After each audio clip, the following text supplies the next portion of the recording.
Five, four, three, two, one. I'm John Miglosh for the WDMA, bringing you marketing news and thoughtful commentary every day. Okay, let's get over here. Tom Fishburne this morning, right? Just this morning.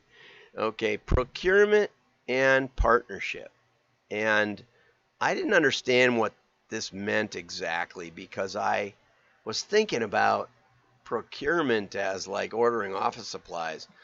But then I realized that he was talking about the relationship between being an ad agency, working for a big company, and getting paid. And I've worked with some multi-billion-dollar companies, and it has been challenging sometimes. And I've even had the surprise of working with usually smaller companies and getting paid before I asked for it. Most notably, in Fisherman, I reconnected with Chris in Fisherman, who was it in Fisherman years and years ago. And Chris probably doesn't even know this story, but we were not quite sure how we were going to make payroll. It was Friday afternoon, and this would be back in the 90s, and a FedEx came, and it was from in Fisherman, and we had just agreed to work together. I don't know if we'd even signed a contract or anything. And they sent their first payment and FedExed it. None of that was required. None of it was asked for. Stanley Tam, also at U.S. Plastics, sent us handed me a check after we did a consulting. He was my first client, I think, when I went out on my own in 1990. And he said, John, you probably need the money, which is true. It wasn't quite the same miracle as in Fisherman's, but it was certainly appreciated at the time. And somehow I think God's had his hand on us over the years.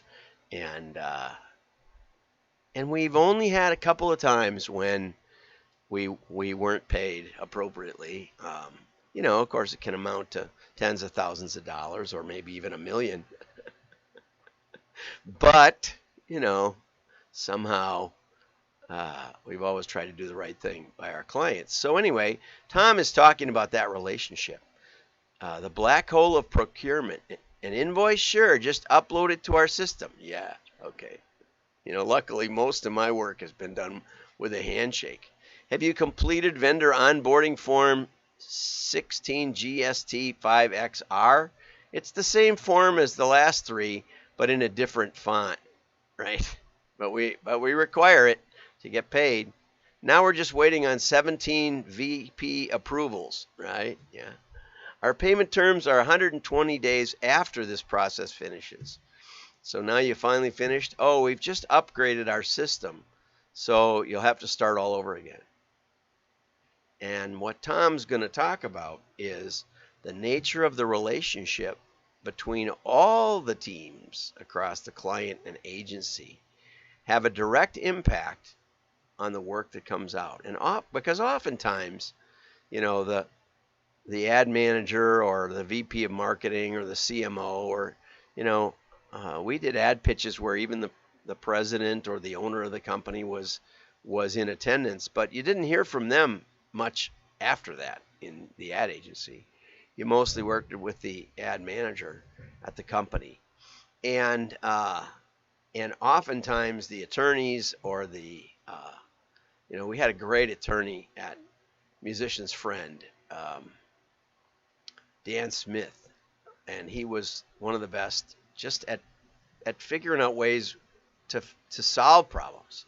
And Dan's retired too, but anyway. And those are just great. It's great when that happens. Now, oftentimes I'm working with the CFO directly, so that always helps because they have a vested interest in getting you the money. Anyway, but small areas are often overlooked, like how much care is taken in writing the briefs by the client, how much a gauntlet there is to run to get paid. Absolutely. I had one client who didn't pay me, and he said, "Well, I'm losing more money than you are, so it's not that bad." Yeah, but when you're a tiny little company, it all matters. Agencies assign their A teams to brands that inspire them the most. And I hate to say it, but if we have to fight every time there's an invoice, it does take some of the fun out of the relationship. So whether creative collaborations are treated as partnerships to develop or commodities to procure, eventually comes through in the work.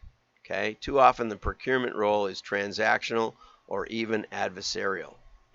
And one of the things that Tom isn't mentioning here, only 15% of agencies characterize the relationship they have with procurement as healthy. One of the things that aren't mentioned, he's basically talking about get paid. But one of the more recent clients I had a clause that said that we would comply. Now we handle data, and that makes it even a worse kettle of fish. There's always requirements for handling data. There were always, from the very start, handling data in a secure way. But nowadays, it's gotten it's just out of hand. So there was a clause that required us to comply with the CCPA, California Consumer Protection Act, which hadn't even been, refined yet. They passed it and said, we'll figure it out, as we go. As usual, it's the way legislation is written these days, and it's, in my opinion, a criminal way to write legislation, where nobody can read it. We just say, oh, that sounds like a good idea in theory. Yeah, but then somebody writes the details. And CCPA is a great example, where if a consumer says, I don't want to ever hear from you again, the remedy that CCPA prescribes is to delete their information. They don't understand how it works, how the world works, how marketing works. Because in the direct mail industry, we've been offering people the ability to never be mailed again, but the way you actually execute that is to keep their name and flag it for do not mail. Because if you don't do that, they're going to turn up on some rented list, and they're going to get mailed your catalog again, even though it's not from your list, which if you've deleted them. And now consumers have the right to sue companies, probably with the legal staff of the state of California, because now you mailed them again, and you promised you wouldn't. Never mind that it's a different key code, which proves it's a different list, which has nothing to do with you. Well, you should have known better. You should have done something more. Well, the more that you should have done is kept their name on file. But that's prohibited by the CCPA. Okay, so I pointed that out to the client that, if you really want to solve the consumer's problem, then solve it. But don't follow the CCPA. So I'm never going to agree to that. And I didn't. And I said, tough luck. They said, but we have a new compliance officer. I said, I don't care. You need this project right now, and we need to get started on it. Luckily, that was the case. Otherwise, we might not have gotten it done. But they understood what I was saying, and I said, we will be very, very careful. We've been around a lot longer than the CCPA has, and we're very, very careful. But I was at the airport on the way home from Namoa, and a printer was explaining to me that that drug companies now have a requirement to inform prescription drug users of potential counter medication, of how to properly take the drug, etc. And normally they would just print up a bunch of kits, information kits, that would go to the sales staff. The sales staff would then take it out to the field, and then the field people would give it to the doctors and the and maybe the pharmacies, or at least the chain, so they could put it in their system and make sure that it was given to the patients. Well, now because the doctors, all that's automated, now the pharmaceutical companies can know who's taking the drug, unlike in the past. But with COVID, there was no way to inform them, and they had a responsibility. And so they started doing, this printer started doing a lot of mail, where they would send out information kits to the people that had those prescriptions. And the tricky part is that it's all very it's governed by HIPAA and by data breach. And she told me that the data breach, the legal writing in her contract with this pharmaceutical company is that if they have a data breach, it's right off the bat, it's, I don't know what, $100,000 or something, even if it's like one piece of mail. And she said, we get hundreds of thousands of PDFs that we're supposed to put on the packages. And if anything got messed up where a package went to the wrong person, one package, it would be like $100,000. Or I think it was even more than that, but it was an astounding number. Even if there was no damage to anyone, even if there was no harm caused, if somebody got 2 information kits instead of just 1 or something like that, it was still considered a data breach. It came under those laws. So it's gotten really nutty. And she said, we really can't operate as businesses in this kind of, where the laws were intended to apply to the merchant or the manufacturer who's making millions or trillions of dollars, billions at least, of dollars on these prescriptions. The legislation was aimed at them. And yet, in the contract to do this print job, the printer is asked to assume the liability, even if they aren't creating the information that's going on the packaging. It's coming direct from the manufacturer. And yet they're being asked to bear the liability, even though they're not even selling the product, right? And she said it's very, very serious. And these are the kinds of issues that procurement is pushing onto the little businesses like yours and mine. I don't know an easy remedy. I'm going to write and at least mention that I talked about her. I'm not going to put her name in the regular comments. I'll just write her privately. But anyway, so vendor onboarding, payment terms, how invoices are submitted, and some of these contract issues and data breach issues. And I'm not saying we shouldn't have responsibility to do our job well, but we shouldn't be bearing all the liability as the last touch before it goes to the printer or before it goes to the consumer. So few of the small day-to-day roadblocks and bottlenecks can sap creative relationship. Excelling at how we work with all of our creative partners can help make marketing campaigns punch harder than their weight. And here's a few cartoons. Welcome to your procurement. Welcome to procurement. We're cutting your fees. We've done a review to source an alternative and found a soybean supplier that can deliver for 25% less.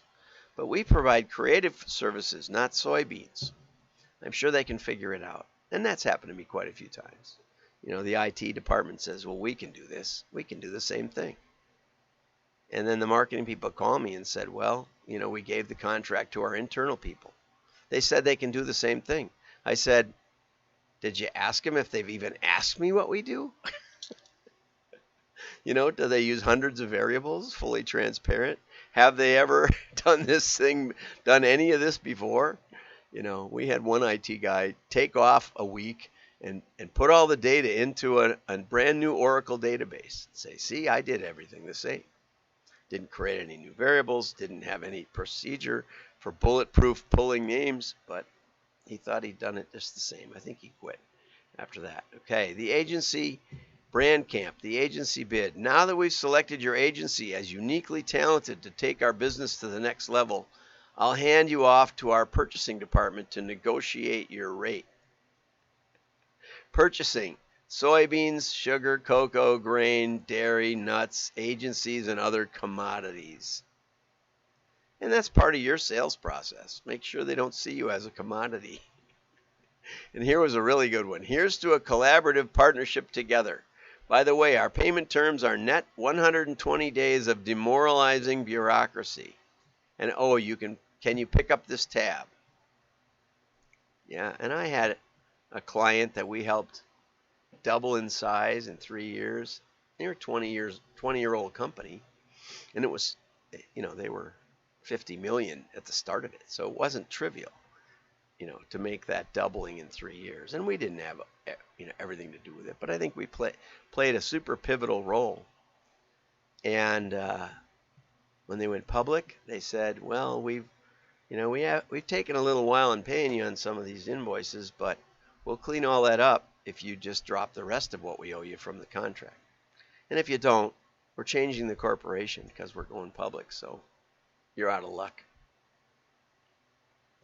Some of my best work, we got treated like that. So Tom's right. Absolutely. It's a serious issue. So anyway, have a great day. Like and share. Your friends will know you're